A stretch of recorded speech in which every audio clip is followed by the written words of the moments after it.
A proposed agreement between the United States and Iran would unlock a massive $300 billion investment fund for Iran, and according to Reuters, more than half of that money has already been committed.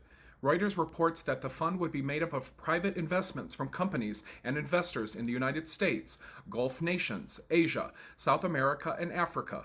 The money would be used to support sectors like energy, transportation, manufacturing, logistics, and infrastructure. The proposal comes after Iran reportedly sought $400 billion in compensation for war related damages, which U.S. negotiators rejected. Instead, negotiators discussed a private investment fund as an alternative. According to Reuters, the fund would only move forward if a final agreement is reached. The current framework gives negotiators 60 days to work out remaining issues, including Iran's nuclear program, sanctions relief, and security concerns.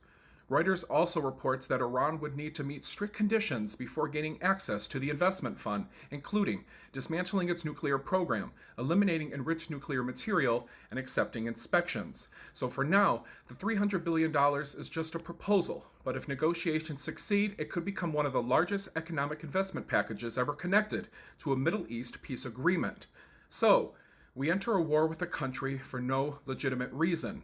And now we're talking about a proposed $300 billion investment fund tied to the aftermath. While yes, Reuters reports that this fund would be privately financed rather than taxpayer funded, but Americans have heard promises before that projects would not end up costing the public money. At a time when so many people are struggling to afford housing, groceries, healthcare, and everyday necessities, it's pretty fair to ask tough questions about how we got here in the first place. If the goal was peace and stability, perhaps we should have thought more carefully before getting involved in another conflict that now comes with a price tag measured in the hundreds of billions.